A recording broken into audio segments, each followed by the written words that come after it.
നമസ്കാരം. Media vision വാർത്തകളിലേക്ക് സ്വാഗതം. നാടും നഗരവും ചൂട് വർദ്ധിച്ചതോടെ ജനം ദുരിതത്തിലായി. പേരാമ്പ്രയിലും ചൂട് 37 ഡിഗ്രിയായി. രാവും പകലും ചൂട് ഒരുപോലെ. മഴ പെയ്യുമെന്ന പ്രതീക്ഷയിലാണ് ജനങ്ങൾ.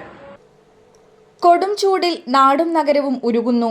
നാട്ടിൻ പ്രദേശങ്ങളിൽ ഫലവൃക്ഷങ്ങളും തെങ്ങും കവുങ്ങും മറ്റു മരങ്ങളും ഉണങ്ങിത്തുടങ്ങി. ടൗണിലിറങ്ങുന്നവർക്ക് കുടയോ തലയിൽ തുണിയോ പേപ്പറോ ഇടാതെ നടക്കാൻ പോലും വയ്യാതിരിക്കുകയാണ്. പേരാമ്പ്രയിൽ 37 ഡിഗ്രി വരെ ചൂട് ഉയർന്നു കഴിഞ്ഞു. ഇനിയും ചൂട് കൂടിയാൽ മനുഷ്യ ശരീരത്തിന് താങ്ങാൻ കഴിയില്ലെന്ന അവസ്ഥയിലാണ്. ഭയങ്കര ചൂട് എന്ന് പറഞ്ഞാൽ ചൂട് സഹിക്കാൻ പറ്റുന്നില്ല. എങ്ങനെയെങ്കിലും ഇങ്ങനെ ജീവിച്ചു പോകണമെന്ന് വിചാരിക്കുന്ന മനുഷ്യന്മാരെ ഞാളൊക്കെ പണിയെടുക്കുന്ന ആളുകളാ. പണിയെടുക്കാൻ ആകുന്നില്ല. ഈ ചൂടോട് കൂടി പണിയെടുക്കാൻ ആകുന്നില്ല. എന്താ ചെയ്യുക? വെള്ളം നല്ലവണ്ണം കുടിക്കുകയാണ് വേണ്ടതെന്ന് ആരോഗ്യവകുപ്പ് പറയുന്നു. ഇന്നത്തെ അവസ്ഥ, ഇപ്പോഴത്തെ അവസ്ഥ വളരെ ബുദ്ധിമുട്ടിലാണ്. ജനങ്ങൾക്ക് അഞ്ചാൽ വെള്ളം കിട്ടുന്നില്ല. പിന്നെ വെള്ളം കൊടുക്കാനുള്ള നടപടിക്രമങ്ങൾ നടത്തുന്നുണ്ട്. പക്ഷെ ജനങ്ങൾ വെള്ളമില്ലാണ്ട് കഷ്ടപ്പെടുകയാണ്.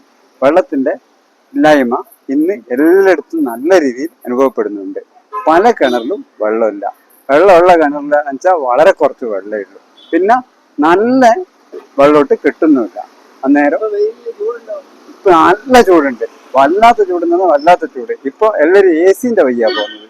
AC കൊണ്ടുവരേണ്ട കാരണം എന്താ വെച്ചാൽ മരങ്ങളെല്ലാം വെട്ടി നശിപ്പിക്കുകയും ചെയ്തു. ഇപ്പം കഷ്ടപ്പെടുന്നത് മൂലം പാവപ്പെട്ട ജനങ്ങളിലെ ജനങ്ങൾ മൊത്തത്തിൽ കഷ്ടപ്പെടുകയാണ്. ഈ ഒരു അവസ്ഥ ഒഴിവാക്കാൻ വേണ്ടിയിട്ട് വേണ്ട നടപടിക്രമങ്ങൾ ചെയ്യണമെന്നുള്ളതാണ് എൻ്റെ. News bureau, media mission, Perambra.